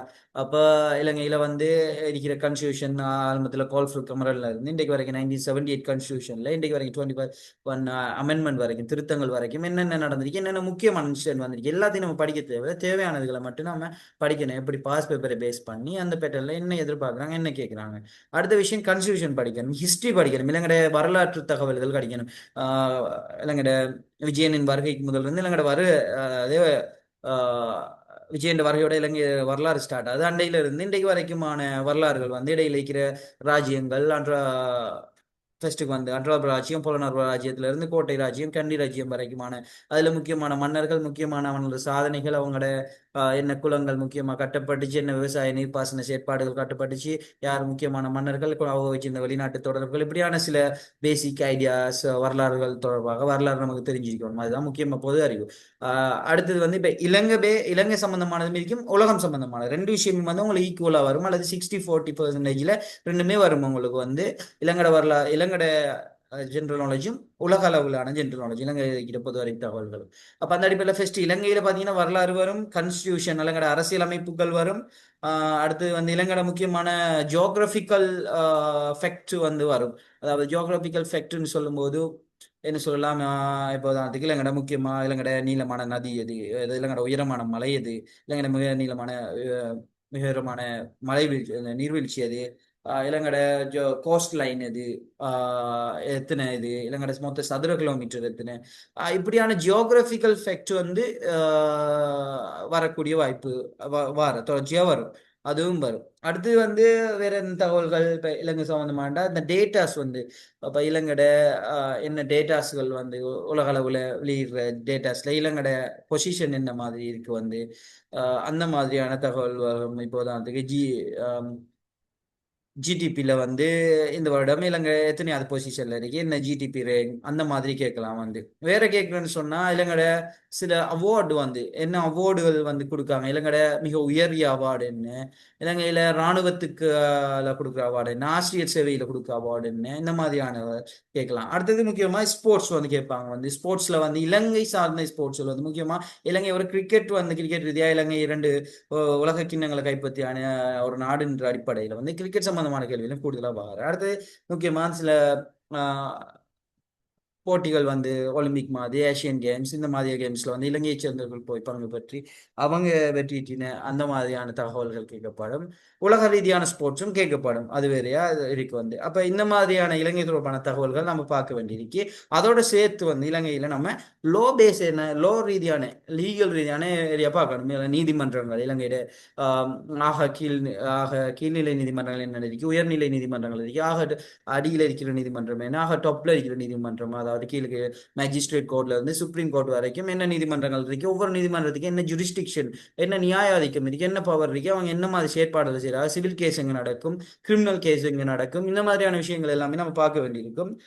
அடுத்தது லோ லீகல் ஏரியாவில் சின்ன சின்ன முக்கியமான சில ஃபேக்டர் ஓவர் டீப்பாக போகிறல அதெல்லாம் வந்து லோ காலேஜில் போய் படிக்கக்கூடியதாக இருக்கும். வந்து நம்ம பேசிக்கான சில நாலேஜோட போகிறது வந்து அங்கே அது ப்ரொஃபஷனல் குவாலிஃபிகேஷன் அவங்க தரதுனால பேசிக் நாலேஜுக்காக அந்த விஷயங்கள் நம்ம பார்க்க வேண்டியிருக்கும். ஸோ அது வந்து அடுத்தது வந்து அப்ப இதெல்லாம் வந்து இலங்கை சார்ந்தது. உலகம் சார்ந்ததும் இதே போல வந்து உலக ரீதியான வேர்ல்டு ஹிஸ்டரியில வந்து இந்த ரிவோல்யூஷனல் ஹிஸ்டரி வந்து இருக்கு. வந்து இப்போ உலகத்தில் நடந்த புரட்சிகள் வந்து இப்போ கைத்தொழில் புரட்சி அறிக்கட்டும், அடுத்தது பிரான்சிய புரட்சி, அமெரிக்க சுதந்திர போர், first world war, second world war, Russian revolution, இந்த மாதிரியான புரட்சிகளும் அதுல என்ன நடந்துச்சு, முக்கியமான ஃபேக்ட்ஸ் என்ன மாதிரி நடந்துச்சு, என்ன தகவல்கள் இருக்கு, அதுகளும் வந்து இங்க பார்க்கப்படும்.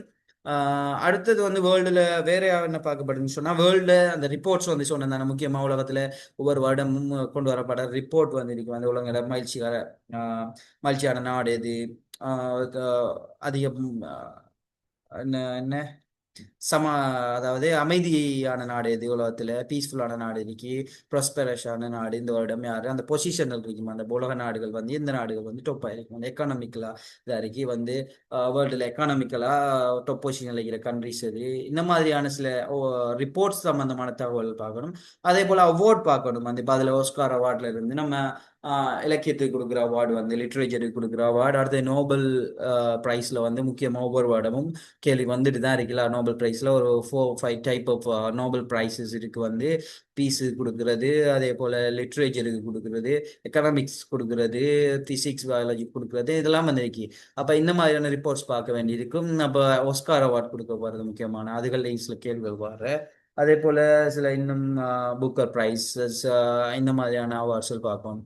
அதை தாண்டி நம்ம வேர்ல்டுல பார்க்குறோன்னு சொன்னா வேர்ல்டுல வந்து ரிப்போர்ட்ஸ் அவார்ட்ஸ் ஸ்போர்ட்ஸ் வேர்ல்டில் என்ன ஸ்போர்ட்ஸ் வந்து இப்போ ஒலிம்பிக்கில் முக்கியமாக ஒரு முறை கேள்வி கேட்குறாங்களே, ஏஷியன் கேம்ஸ் அப்படி இப்படி என்னென்ன ஸ்போர்ட்ஸ் இருக்கு, அந்த விம்பிள்டன் டென்னிஸ் உட்பட கேட்குறாங்க வந்து நிறைய இதுகள் வந்து. ஸோ அந்த ஸ்போர்ட்ஸ் ரீதியான கொஷின்ஸ் பார்க்க வேண்டி வரும். வேற வேர்ல்டில் இன்னும் சில சப்பேரி, அதே போல் வேர்ல்ட் ஜியோகிராஃபிக்கல்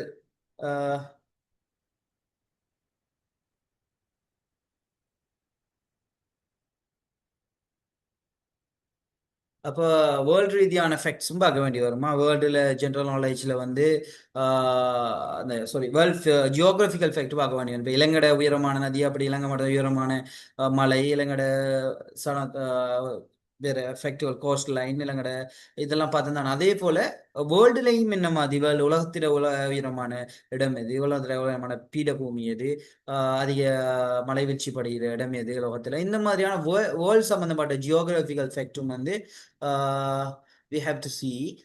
அப்போ இந்த மாதிரியான விஷயங்கள் தான் நம்ம பார்க்க வேணும். இதை தாண்டி வந்து கரண்ட் அஃபேர்ஸ் நம்ம பார்க்க வேணும். இப்போ கரண்ட் அஃபேர்ஸ்ல வந்து அப்போ நீங்க லா காலேஜ் எடுத்தீங்கன்னு சொன்னா கரண்ட் அஃபேர்ஸ் கேட்குற, பட் எப்படின்னு சொன்னா நீங்க ஒவ்வொரு வருடம் எடுத்து பார்த்தீங்கன்னா ஒரு 5-6 அந்த மாதிரி தான் கேட்குறாங்க. ஒரு 10க்குள்ள வந்து மற்ற எல்லாமே இந்த சிலபஸ் ரீதியான தியரிக்கல் ஏரியா நிறைய விஷயங்கள் கேட்குறாங்க. ஏன்னு சொன்னா ஒரு லோயரா வாரவங்க இந்த லோ சம்பந்தமான அறிவு இருக்கணும். அடுத்தது கான்ஸ்டிடியூஷன்ல அரசியலமைப்பு தொடர்பான அறிவு இருக்கணும், இல்லைங்கட ஹிஸ்டரி சம்பந்தமான அறிவு இருக்கணும், வேர்ல்டுல நடக்கிற ஒரு வேர்ல்டுல நடக்கிற அந்த பிரச்சனை அறிவு இருக்கணும். அப்படியான இதுகள் எதிர்பார்க்குறாங்க. ஸோ நிறைய இப்போ நீங்க இப்போ நான் நினைக்கிறேன், இப்போ உங்களுக்கு கரண்ட் அஃபேர்ஸ் இதில் சொல்லப்படுற விஷயங்கள் வந்து இவங்க கிளாஸ்ல தொகுத்து தரது உங்களுக்கு போதுமா இருக்கும். வந்து நிறைய குரூப்ஸ், நிறைய சோஷியல் மீடியாஸ் அண்ட் புக்ஸ்ல எல்லாத்துலேயும் போய் கரண்ட் அஃபேர்ஸை தேடி தேடி அதில் மட்டுமே டைமை வேஸ்ட் பண்ணாதீங்கன்றதான் நான் சொல்ற விஷயமா இருக்கும். உங்களுக்கு ஒரு இதாக இருக்குன்னா கிளாஸ்கள் தவிர உங்களுக்கு அதை போதுமா இருக்கும், அதை படிச்சுட்டு இது கொள்ளுங்க. மற்ற தியரிக்கலான எல்லா ஜென்ரல் நாலேஜ் விஷயங்கள் வந்து இப்படி இப்படி நான் சொன்ன சில டாபிக்ஸ் இருக்கு தானே, இந்த டாபிக்ஸ்ல வர எல்லாத்தையும் வந்து கவர் பண்ணுங்க. ஏன்னு சொன்னா சும்மா அள்ளிப்பட்டு கடல் போல ஜென்ரல் நாலேஜ் சொல்லி எல்லாத்தையும் எல்லாம் அங்கே நீங்க தொகுத்து தரல.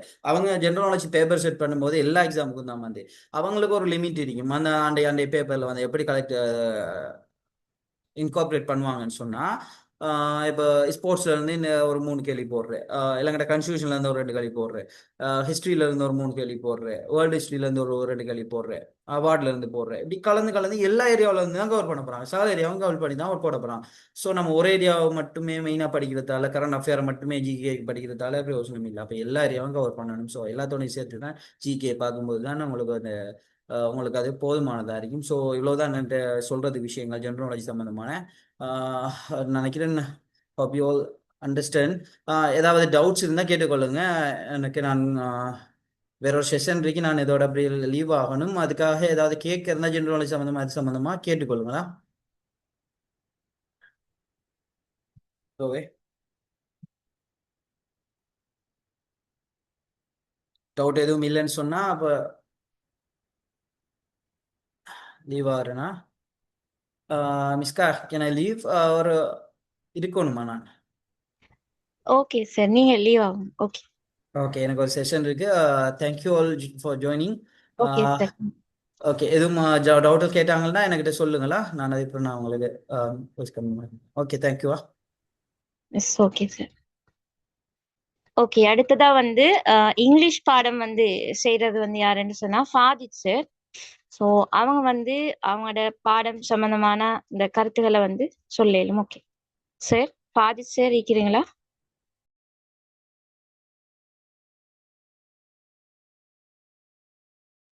யா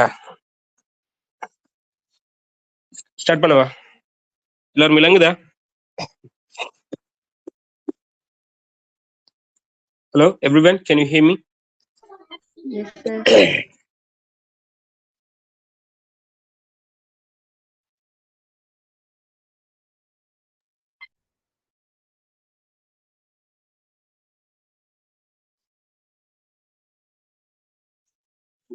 மிஷ்கா ஸ்டார்ட் பண்ணலாமா?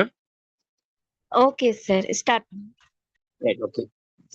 ஸோ இத்திக் ஆன்சர்ஸ் என்ன விஷயங்கள் நிறைய பேர் கேட்டிருப்பீங்க. ஸோ நம்ம அதாவது ஒரு லோயர் ஆகிற ட்ரீமோட இருக்கிறவங்களுக்கு ஒரு பெஸ்ட் வே என்னன்னு சொல்லி சொன்னா லோ காலேஜ் ஊடாக போறது தான். பட் அந்த லோ காலேஜுக்குரிய காம்படிட்டிவ் எக்ஸாம்னு சொல்றது ரொம்ப டஃப்பா இருக்கும். அதோட சேர்த்து ஸ்ரீலங்காவில இருந்து தமிழ், முஸ்லிம், சிங்களீஸ் சொல்லி எல்லாரும் எழுதுறதால மோர் தென் 10,000க்கு மேற்பட்ட பேர் எழுதுவாங்க. அதுல இருந்து ஒரு 230, 240 அந்த லிமிட்ல தான் எடுக்கிறேன். ஸோ அந்த சான்சஸ் இல்லாதவங்களுக்கு ஒரு அடுத்ததான பெஸ்ட் வே தான் ஓப்பன் யூனிவர்சிட்டி ஊடாக செய்யறலோ. ஸோ ஓப்பன் யூனிவர்சிட்டியில எக்ஸாம் சம்பந்தமான ஒரு சில விஷயங்களையும் அடுத்ததா லோ காலேஜில் இங்கிலீஷ் சம்பந்தமான ஒரு விஷயங்களையும் நான் இந்த இடத்துல ஷேர் பண்ணணும்னு சொல்லி பாக்குறேன்.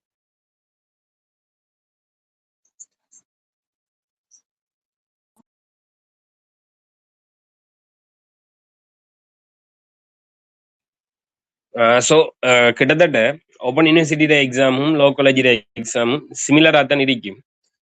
ஆனா என்னன்னு சொல்லி சொன்னா இப்போ நேரத்துல பார்த்துருப்பீங்க, லோ காலேஜை பொறுத்த மட்டும் 4 பாடத்திலையும் நீங்க பாஸ் ஆகி இருக்கணும். ஆனா உங்களுக்கு ஜென்ரல் நாலேஜ் ஐக்கியூல வர மார்க்ஸை வச்சு தான் உங்களோட கட் அவுட்டை தீர்மானிப்பாங்க.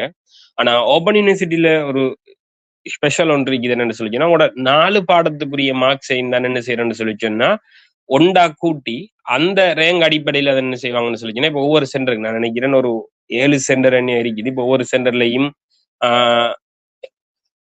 9 சென்டர் என்ன இருக்குது. ஒவ்வொரு சென்டருக்கும் 75, 100 அந்த மாதிரியான ஒரு இதுல எடுப்பாங்க, ஒரு லிமிட்ல எடுப்பாங்க.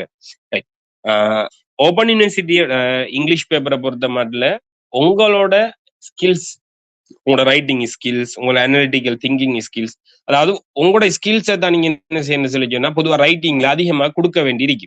ரைட், அதாவது அதுல இப்ப நீங்க சம்டைம் என்னன்னு சொல்லி சொன்னா ஜென்ரல் நாலேஜ்லயோ அல்லது ஐக்கியூல ஏதாவது ஒரு இடத்துல கோட்டை விட்டுட்டீங்கன்னு சொல்லி சொன்னா அதை ஃபுல்ஃபில் பண்றதுக்கு நாம மற்ற 3 சப்ஜெக்டையும், இதாவது உங்களுக்கு ஏதாவது ஒரு சப்ஜெக்ட் டவுட்ஃபுல்லா இருக்குன்னு சொல்லி சொன்னா மற்ற 3 சப்ஜெக்டையும் நீங்க ஒரு 100% அப்படி ஒரு நல்ல ஷுவரா செய்வீங்கன்னு சொல்லி சொன்னா அதுல செலக்டட் ஆகிறதுக்குரிய சான்சஸ் ஹையா இருக்கும்.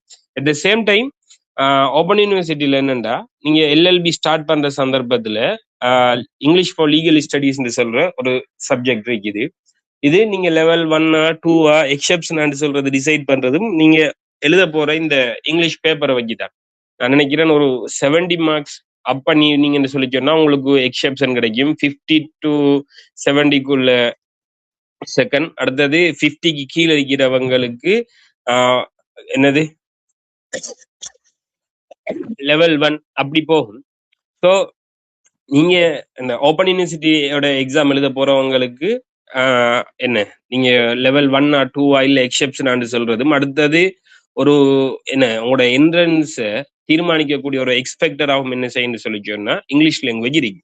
ரைட், அதுல என்னன்னு சொல்லி சொன்னா பொதுவா உங்களோட கிராமர் நாலேஜையும் உங்களோட ரைட்டிங் ஸ்கில்ஸையும் என்னென்னு செய்வாங்கன்னா இதுல அதிகமா உங்களை டெஸ்ட் பண்ணக்கூடியதாக இருக்கும். இப்ப நாம லோ காலேஜை பொறுத்த மாதிரி என்னன்னு சொல்லி சொன்னா 2024க்கு முன்னுக்கு வந்த பேப்பர்ஸ் எல்லாம் என்னன்னா கொஞ்சம் டஃப்னு சொல்லி சொன்னா compare to the new model. அதான் 2024க்கு அப்புறம் வந்த ஒரு பேப்பர்ஸ் யாரா எடுத்து பாத்தீங்கன்னு சொல்லி சொன்னா விளங்கும். 2024ல பேப்பர்ஸ் கொஞ்சம் லேஸ் ஆகிருக்கிறான். ரைட், நீங்க 2023 2019 பேப்பர் நடந்தீங்கன்னு சொல்லி சொன்னா உங்களுக்கு ஆர்டிக்கல் எழுதுறதுக்கு 300 வேர்ட்ஸ் போட்டிருப்பாங்க. ரைட், அப்ப என்னன்னு சொல்லி சொன்னா நீங்க லாங்குவேஜ், அதாவது உங்களோட ஐக்யூ பேப்பர் ஜென்ரல் நாலேஜ் இங்கிலீஷ்ல செஞ்சா லாங்குவேஜ் தமிழ்ல செய்யலாம்னு சொல்லி ஒரு விதமான சிஸ்டம் இருந்து அதுக்கப்புறம் அந்த சிஸ்டத்தை சேஞ்ச் பண்ணதுக்காக எப்படின்னு சொல்லிச்சுன்னா இப்ப 4 பாடம் நீங்க என்ன செய்யணும்னு சொல்லிச்சுன்னா கம்பல்சரியா ஃபேஸ் பண்ணியே ஆகணும். பட் இதுல உங்களுக்கு நீங்க பாஸ் மார்க்ஸ் எடுத்தா மட்டும் போதும். ரைட், ஓப்பன் இன் லோ காலேஜோட லாங்குவேஜ் பேப்பரை பொறுத்த மாதிரில நீங்க ஜஸ்ட் அதுக்குரிய ஒரு பாஸ் மார்க்ஸுக்கு நான் நினைக்கிறேன் 20 or 30 அந்த லிமிட்ல தான் இருக்கும். நீங்க அதுல பாஸ் ஆகினா மட்டும் போதும். ஆனா இந்த பேப்பர் லேஸ் ஆக்கியிருக்கான்னு சொல்லி சொல்றதுக்கு ஒரு விதத்துல கஷ்டமா இருக்கிறார். எப்படின்னு சொல்லி சொன்னா இதுல உங்களுக்கு பெரும்பாலும் ஒரு மோர் தென் 60 அதுக்குரிய மார்க்ஸ் எப்படி இருக்குன்னு சொல்லி சொன்னா உங்களுக்கு சும்மா ஜஸ்ட் அண்டர்லைன் பண்ற மாதிரி தானே இருக்கும். ஆனா அந்த அண்டர்லைன் பண்றதுல இருக்கிற சிக்கல் என்னன்னு சொல்லி சொன்னா உங்களோட நாலேஜ் தரவான நாலேஜா இருந்தா தான் நீங்க அந்த பேப்பரை சிம்பிளா செய்யக்கூடியதா இருக்கும். இன்ஷால்லா நாம அந்த பேப்பர்ஸை டிஸ்கஸ் பண்ணிட்டு போகும்போது அது உங்களுக்கு விளங்கும். பொதுவா என்னோட கிளாஸ்ல நான் அதிகமா பேப்பரை பேஸ் பண்றதோட சேர்த்து கிராமர் அந்த பேப்பர்ல ஒரு ஓரமாறு கொஞ்சம் பாயிண்ட்ஸ், அதாவது கிளாஸ் முடிகிற கட்டத்துக்கு கொஞ்சம் கொஞ்சம் இப்போ ஒரு டென்சஸ் சொல்லிச்சுன்னா ஒரு டென்சஸ் 2 முக்கியமான டென்சஸை பாக்குறதோட சேர்த்து கொஞ்சம் கொஞ்சமா கிராமர்ஸை படிச்சு கொடுக்குறேன். ரைட், அதாவது நம்ம கிராமரை ஃபுல்லா செய்யறேன்னு சொல்லிச்சோன்னா நமக்கு இருக்கிற அந்த பீரியட்ஸ் ஷுவரா காணாது. ஸோ நாம பேப்பரை பேஸ் பண்ணி அதுல இருந்து தானே என்ன செய்யணும்னு சொல்லிச்சோன்னா அதுக்கு தேவையான கிராமர்ஸை படிக்கணும். ரைட், இந்த பேப்பர்ஸை பொறுத்த மட்டும் நீங்க பாத்தீங்கன்னு சொல்லிச்சோன்னா விளங்கும். பொதுவா உங்களுக்கு நல்ல வொகேபுலரி நாலேஜ் இருக்கணும். இந்த வொகேபுலரி நாலேஜ்னு சொல்றது எப்படி இருக்குன்னு சொன்னா இந்த லீகல் டேர்ம்ஸோட சம்பந்தப்பட்டதா இருக்கணும். சரியா, இப்ப அதாவது ஒரு வேர்டை நார்மலா யூஸ் பண்றதுக்கும் அதே இது லீகல் ஃபீல்டுல யூஸ் பண்றதுக்கும் இடையில நிறைய டிஃப்ரெண்ட் இருக்கு. சரி, அது உங்களுக்கு பேப்பர் செஞ்சு போல விளங்கும். அது இன்ஷால்லா அந்த கிளாஸஸ்ல டிஸ்கஸ் பண்ணும்போது விளங்கும். அங்க எதிர்பார்க்கறது அதான். சரியா, இப்ப நமக்கு தெரியும் தமிழ்ல என்னன்னு சொல்லி சொன்னா அந்த இடத்துக்கு ஏற்ற மாதிரி ஒரு சில சொற்களை யூஸ் பண்ண வேண்டி வரும். ஆனா மீனிங் ஒன்றுதான். ரைட், இப்ப உதாரணமா இங்கிலீஷ்ல சட்டத்துக்கு லோன்டு சொல்ற ஒரு வேர்டு இருக்குது, கெனான்டு சொல்ற ஒரு வேர்டு இருக்குது, ஸ்டாட்யூட் சொல்ற ஒரு வேர்டு இருக்குது, அடுத்தது எக்ட்னு சொல்லி இந்த மாதிரி அதாவது சட்டத்துக்கு ரூல்ஸ் இப்படியும் ஒரு என்னன்னு சொல்லி சொன்னா ஓகே, அதாவது ஒரு பேர் அதுக்குரிய நவுன் அப்படி அந்த மாதிரி யூஸ் பண்ணுவாங்க. அது இடத்துக்கு ஏற்ற மாதிரி வரும். உங்களுக்கு அந்த அண்டர்லைன் பண்ணக்கூடிய இதுலயும் என்னன்னு சொல்லி சொன்னா பொருத்தமானதை சூஸ் பண்றது ஒரு கேள்வியா வரும். சோ அதுல நீங்க தரவான நாலேஜ் இருக்கிறவங்களா அவங்க எதிர்பார்ப்பாங்க. ரைட், வேற ஒரு கொஸ்டின் ஒன்று வரும். எப்படிப்பட்டதுன்னு சொல்லி சொன்னா உங்களோட எப்படி டென்சஸ் சம்பந்தமான நாலேஜை செக் பண்றதுக்கு ஒரு பேராகிராஃப் ஒன்று தந்திருப்பாங்க, ஒரு 10 ஸ்பேஸ் போட்டு. அதாவது ஒரு வேப் ஒண்ட அந்த ஸ்பேஸுக்கு அடுத்ததா என்ன செஞ்சிருக்கீங்கன்னு சொல்லி பிராக்கெட்ல தந்து நீங்க இது என்ன டென்ஸ் இந்த இடத்துல யூஸ் பண்ணணும், அதாவது அந்த வேபோட ஃபார்ம் உங்களுக்கு பேஸ் ஃபார்ம் மட்டும் தந்து இந்த வேபோட ஃபார்ம் எப்படி மாறணும் இந்த செல்ற மாதிரியான கேள்வி கேட்டு பார்ப்பாங்க. அதுக்கு கட்டாயமாக உங்களுக்கு என்னன்னு சொல்லி சொன்னா வேப் டென்சஸ் சம்பந்தமான நாலேஜ் இருக்கணும். அடுத்தது ப்ரொபோசிஷன் சம்பந்தமான கொஸ்டின்ஸ். பொதுவா உங்களுக்கு என்ன கிராமர் சம்பந்தமா 2 கொஸ்டின்ஸ் வரும். அந்த 2 கொஸ்டின்ஸும் இது. அடுத்தது என்னன்னு சொல்லிச்சோன்னா ஒரு கம்ப்ரிஹென்ஷன். கட்டாயமாக நீங்க எந்த போட்டி பரீட்சைக்கு போனாலும் ஒரு கம்ப்ரிஹென்ஷன் டெஸ்ட் ஒன்று ஃபேஸ் பண்ணி ஆகணும். ஸோ இதுல கம்ப்ரிஹென்ஷனை பொறுத்த மட்டும் ஐ திங்க் ஒரு பெரிய பேராகிராஃபை தந்து அந்த பேராகிராஃப்ல ஒரு 10 ஸ்பேசஸ் தந்திருப்பாங்க. ரைட், அந்த 10 ஸ்பேஸ்னா 10 கொஸ்டின்ஸ் தந்து அதுல இருந்து நாம ஆன்சர் பண்ற மாதிரி. சில கொஸ்டின்ஸ் எப்படின்னு சொல்லிச்சோன்னா அதுலயே டிரெக்டான ஆன்சர்ஸ் தந்திருக்கும், தூக்கி நாம போட்டுட்டா சரி. சிலது அதுல இருக்கிற ஆன்சர்ஸ் வச்சு நாம திங்க் பண்ணி நம்மளோட ஓன் மாடியுலேஷன்ல எழுத வேண்டியதா இருக்கு. ரைட், அது பேப்பர் செஞ்சு போற கட்டத்துக்கு அது கிளியர் ஆகும். அடுத்தது நான் சொன்ன மாதிரி ஆர்டிக்கலை பொறுத்த மட்டும் ஏர்லியா என்னன்னு சொல்லி சொன்னா 300 வேர்ட்ஸ் 250 வேர்ட்ஸ் கேட்டிருந்தேன். பட் 2024க்கு அப்புறம் அதை கம்ப்ளீட்டா சேஞ்ச் பண்ணி இப்ப ஜஸ்ட் 50 வேர்ட்ஸ் தான், ஜஸ்ட் 50 வேர்ட்ஸ். அதுலயும் என்னன்னு சொல்லிச்சுன்னா அந்த டொபிக்கை தந்து அதுக்குள்ள ஒரு 3 சப் டாபிக் தருவான். சப் டாபிக்னு சொல்லி சொன்னா நீங்க என்னென்ன ஐடியாஸை இதுக்குள்ள இன்சர்ட் பண்ணி உங்களோட பேராகிராஃபை டெவலப் பண்ணு சொல்லி சொல்ற மாதிரி. ஸோ அது அந்த அளவுக்கு ஒரு டஃபா இருக்காது, சிம்பிளா இருக்கும். நான் சொல்ற மாதிரி உங்களுக்கு வெக்கபுலரி நாலேஜ். அடுத்தது அவங்க கேட்கிற விஷயங்கள் என்னன்னு சொல்லி சொன்னா இப்ப மாடர்ன் டாபிக் தான். 2024ல கேட்டிருந்தது என்னன்னு சொல்லி சொன்னா கேன் ரோபோட் ரிப்பீட்டோ ரிப்ளிகேட்டிவ் என்று சொல்லுமா, எனக்கு சரியா ஞாபகம் இல்லை.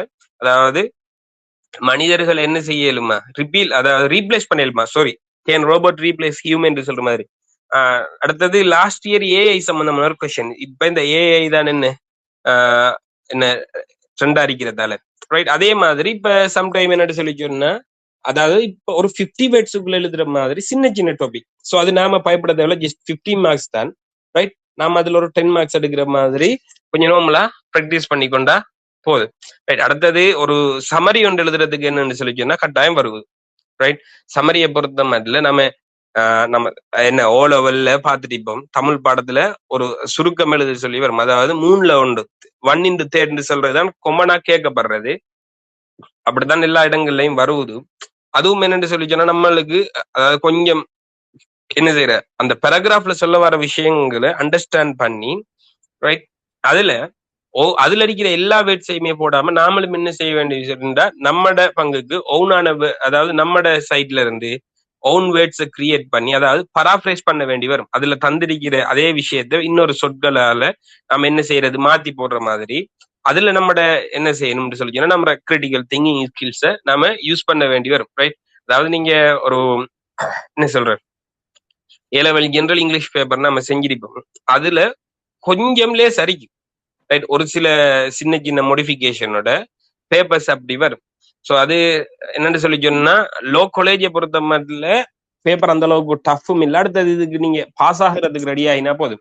பட் ஓப்பன் யூனிவர்சிட்டியை பொறுத்த மட்டும் என்னன்னு சொல்லி சொன்னா நீங்க நல்லா ரெடி ஆகிட்டு போகணும் என்று சொல்லி சொன்னா அது நான் ஏர்லியா சொன்ன மாதிரி நம்மட பாஸ் மார்க்ஸ் நம்மட கட் அவுட்ல ஒரு என்ன நேரடியான இம்பாக்டை கொடுக்குற ஒரு எக்ஸ்பெக்டர் ரைட் தட்ஸ் ஆல். ஸோ நாம அது சம்பந்தமா இன்னும் நாம என்ன பேப்பர் டிஸ்கஸ் பண்ணக்குள்ள மற்ற விஷயங்களை பேசி கொள்ளலாம். இவ்வளவுதான். நான் சொன்ன மாதிரி இப்ப ஓப்பன் யூனிவர்சிட்டிக்கும் லோ காலேஜுக்கும் இடையிலான டிஃபரன்சஸ் அதாவது இஃப்திகான் சார் பேசிட்டு போனாரு ரைட். பட் ஆனா என்னன்னு சொல்லி சொன்னா கொஞ்சம் ஓப்பன் யூனிவர்சிட்டியை பொறுத்த மட்டும் நல்ல வேர்த்தா இருக்கும். நீங்க செலக்ட் ஆனீங்கன்னு சொல்லி சொன்னா இப்ப நானும் தேர்ட் இயர் போயிட்டு இருக்கிறேன் எங்களுக்கும். ஸோ புக்ஸ் எல்லாம் தருவாங்க. நம்ம வெளியில இருந்து போக வேண்டிய தேவையும் இல்லை. வெளியில அங்க இங்க தேடன்று சொல்லிய விஷயமும் இல்லை ரைட். எல்லா விதமான புக்ஸும் நல்ல என்ன கம்ப்ளீட்டான மொடியூல ப்ரிப்பேர் பண்ணி நிறைய விஷயங்களை இன்க்ளூட் பண்ணி ஸோ அதாவது கிட்டத்தட்ட நம்ம ஒரு லோ காலேஜ் நம்ம ஃபைனல் இயர் எக்ஸாம் அங்க எழுத போகலையும் அதாவது கிட்டத்தட்ட ஏன் அந்த மாதிரி ஒரு எக்ஸப்ஷன் தாராங்கன்னு சொல்றது எல்எல்பி செஞ்சு அதாவது ஓப்பன் யூனிவர்சிட்டிலயோ அல்லது ஸ்டேட் யூனிவர்சிட்டிலயோ எல்எல்பி செஞ்சாக்களுக்கு விளங்கும் ஏன் இந்த ஸ்டேட் யூனிவர்சிட்டிக்கும் ஓப்பன் யூனிவர்சிட்டிக்கும் ஜஸ்ட் ஃபைனல் மட்டும் சிட் பண்ண வைக்காங்கன்னு சொல்றது. ஏன்னா ஃபர்ஸ்ட் இயர் செகண்ட் இயர்ல இருக்கிற கிட்டத்தட்ட லோ காலேஜ்ல இருக்கிற 12 பாடங்களையும் கவர் பண்ற மாதிரி நாம இங்க என்ன செஞ்சிருவோம்டா படிச்சுட்டு போய்த்துருவோம். At the same time attorney எக்ஸாமுக்கு வர ஒரு 2-3 பாடங்களும் ஓப்பன் யூனிவர்சிட்டியில நாம இந்த படிக்க போற 4 இயர் டிகிரிகளையும் என்ன செய்யறேன்னு சொன்னா கவர் ஆகுற மாதிரி வந்துடும். ஸோ அது நல்ல வேர்த் அறிக்கும் ரைட். ஸோ நீங்க அதாவது ஏதாவது ஒன்று இப்ப லோ காலேஜோ அப்படி இல்லைன்னு சொல்லிச்சுன்னா ஓப்பன் யூனிவர்சிட்டிலயோ ஏதாவது ஒரு வழியில நம்ம இதுக்குள்ள என்டர் ஆகிறதுக்கு என்ன செய்யணும்னு சொல்லிச்சுன்னா கட்டாயம் ஃபுல் எஃபர்ட்டை போடணும் ரைட். That's all right. இதுல யாராவது எதுக்காக டவுட் இருக்குதா ஏதாவது கேட்கணுமா? Sir good evening sir. Hello sir. Anyone? Hello sir கேக்குதா? யா கேக்குது சொல்லுங்க. சார் எனக்கு ஏ லெவல்ல 3 இயர்ஸ் தான் சார். நான் இந்த மாதிரி சிட் பண்ணிருக்கேன். நான் சிட் பண்ணி ரிசல்ட்ஸ் வந்தது 3 இயர்ஸ் தான் சார். லோ காலேஜுக்கு மினிமம் 2 CS கேட்காங்க. அப்போ நான் வந்து ஓப்பன் தானே சார் சூஸ் பண்ணலாம். நீங்க ஓப்பன் சூஸ் பண்ணாலும் என்னன்னு சொல்லி சொன்னா நீங்க ஓப்பன்ல முடிச்சிட்டு அங்க வரும்போதும் அந்த அட்டர்னி எழுதுறதுக்கு முன்னாடி சொல்லிச்சுன்னா 2 CS கேட்கணும் போல. சோ நீங்க அதுக்கடையில உங்களோட ரிசல்ட்ஸை மாத்து ட்ரை பண்ணணும். அப்படின்னு சார். நீங்க அதாவது ஓப்பன் யூனிவர்சிட்டியில 3 இயர்ஸ் போட்டு எழுதுங்க பிரச்சனை இல்ல. இப்ப அட்டர்னி எக்ஸாம் எழுதணுமே அந்த டைம்ல என்னன்னு சொன்னா நம்மளோட குவாலிஃபிகேஷன் பார்ப்பான். அப்போ நமக்கு இங்கிலீஷ்ல பி இருக்கணும் மத்த இது எல்லாமே இருக்கணும் அதுல.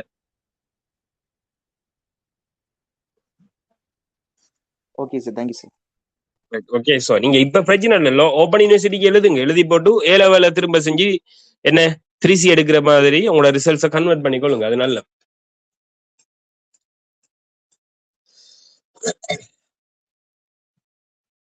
Any others?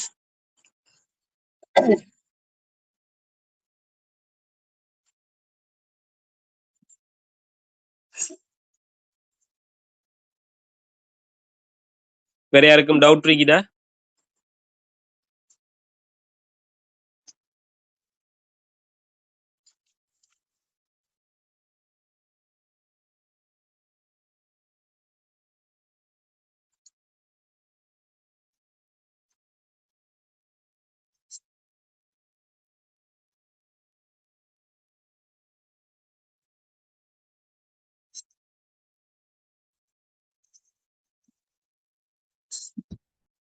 ஸோ ஒருத்தருக்கு டவுட் இல்லைன்னு சொல்லிச்சுன்னா எனக்கும் ஒரு வெளியில போக வேண்டிய வேலை ஒன்று இருக்குது.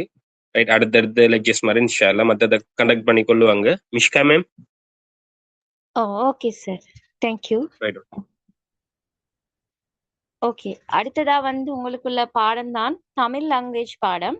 இந்த தமிழ் லாங்குவேஜ் பாடத்தை பொறுத்தவரையிலையும் உங்களுக்கு அதோட சிலபஸ் பார்த்தோம் அப்படின்னால் அதுல வந்து மெயினா இந்த பிழையான சொல் கண்டறித மாதிரி, அடுத்து இந்த அகர வரிசைப்படுத்துறது, வேற இந்த ஒத்தகருத்து சொற்கள், இணைமொழி, மாதிரி இந்த இரட்டை கிளவி, இந்த அடுக்கு தொடர், அடுக்கிடுக்கு தொடர், அதே போல இந்த இலக்கண போலி பாக்குற மாதிரி எரிகருத்து, அதே மாதிரி இந்த வினையாகவும் பெயராகவும் வரக்கூடிய சொற்கள், அதே போல இந்த இலக்கண செப்டர்ல உள்ள இந்த தன்வினை, பிறவினை, வேற்றுமை, அதே போல இந்த தனி வாக்கியம், கூட்டு வாக்கியம், அதே போல கலப்பு வாக்கியம், சொற்புணர்ச்சி, அதே போல இந்த சுருக்கம், கிரகித்தல் வினாக்கள், அதே மாதிரி இந்த அறிக்கை எழுதுறது, அதே போல கடிதம், இந்த அட்டவணை வினாக்கள், கட்டுரை. ஸோ இந்த செஷன்களை அடங்கித்தான் உங்களுக்கு வந்து தமிழ் லாங்குவேஜ் மொழித்திறன் பேப்பர் வந்து உங்களுக்கு வரும்.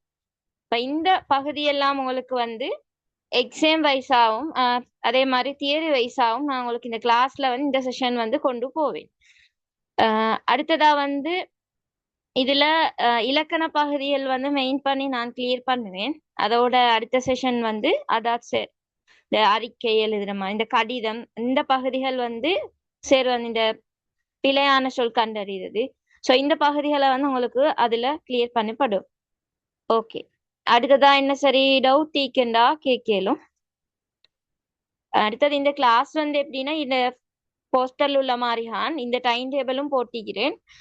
ஐக்யூ கிளாஸ் வந்து டியூஸ்டே வைக்கத்தான் போட்டிக்குது. அது தவறினு சொன்னா தேர்ஸ்டே வைப்பாரு. கிளாஸ் டைம் 7 மணிலேருந்து 9 மணி வரைக்கும். அடுத்ததா தமிழ் லாங்குவேஜ் வந்து ஃப்ரைடே 7 மணிலேருந்து 9 மணி. அதே மாதிரி ஜென்ரல் நாலேஜ் வந்து வீக்லி 2 கிளாஸஸ்.